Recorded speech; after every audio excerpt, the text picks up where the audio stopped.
Today, I'm going to talk about the only sugar that won't raise your blood sugar.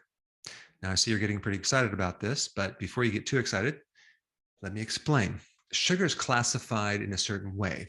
You have something called a monosaccharide and you have disaccharides. So let's just talk about those first. So a monosaccharide is like one individual sugar molecule, like glucose. That would be a monosaccharide.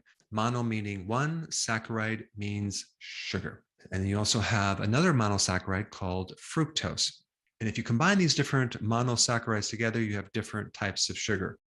For example, table sugar is about 50% fructose and 50% glucose. And then you have honey, which is 30% fructose and 70% glucose.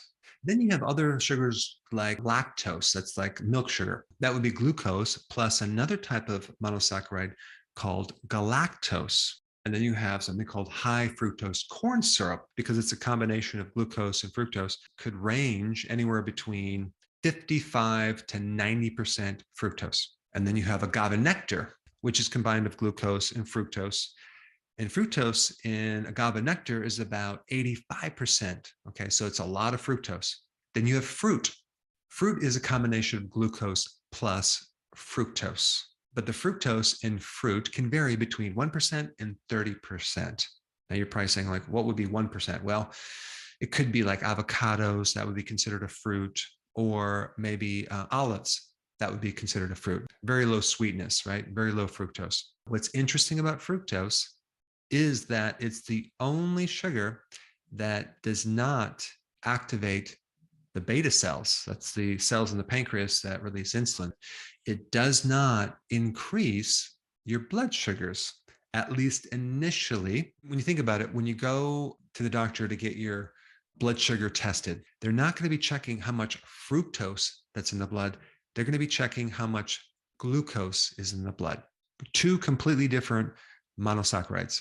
And fructose as a sugar is like twice as sweet as table sugar. And this is another reason why manufacturing companies might be putting fructose in our food, because it's just sweeter. If you take artificial sweeteners, you're talking about a factor of like 10,000 to 100,000 times sweeter than sugar. So that's why you need just a tiny bit. And humans lack the enzyme to convert fructose into glucose. So when this was studied and realized that, wow, fructose does not increase your blood sugar, they started to recommend it for diabetics. But let me explain the other half of the story, okay? Because fructose follows a different biochemical pathway than glucose. Glucose is absorbed by all the cells, but fructose is only really absorbed by the liver. Some of it passes through the intestine because it's not easily absorbed, and it can get into the colon, where your microbes have a frenzy, okay?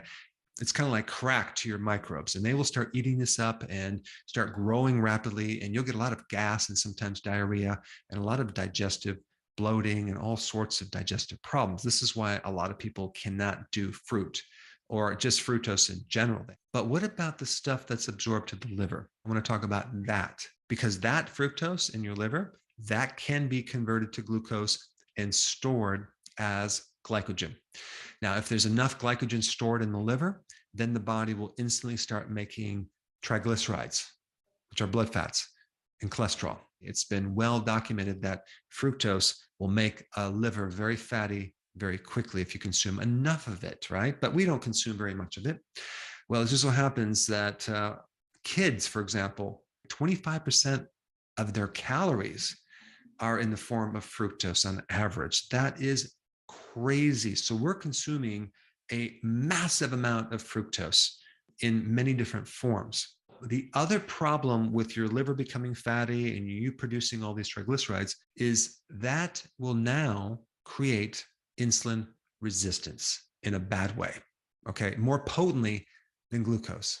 So now we're going to actually go right into diabetes a lot quicker. And now the body's going to produce more insulin indirectly. So just because fructose is low on the glycemic index and it won't raise your blood sugars, it will do it indirectly and create problems way worse than glucose, but in a different way. I'm sorry, you just kind of got excited there, right? You thought maybe you could start consuming fructose. Well, You don't want to do that. That fructose will also be converted to uric acid, right? So now your gout increases as well. And the more uric acid you have in the kidney, the less vitamin D you're going to activate, because the activation of vitamin D happens mainly in the kidney. So that can be another problem. And we're going to end up with more inflammation and also profound atherosclerosis. That's right. It leads right to the clogging or the plaquing of your arteries. Now, in certain mice studies, and by the way, like mice and humans don't have that enzyme to convert fructose to glucose, there is shown a spike in homocysteine by 72%. Also, you're going to get low leptin levels, and that has everything to do with your appetite. So you're naturally going to not get satisfied, and you're going to overeat when you consume fructose. Probably another reason why they use high fructose corn syrup in so many drinks is to get you to drink more and more, because you're not going to be satisfied. Given that information, you can have alternative sugars. Okay, these are called sugar alcohols. And for that information, you should watch this video right here.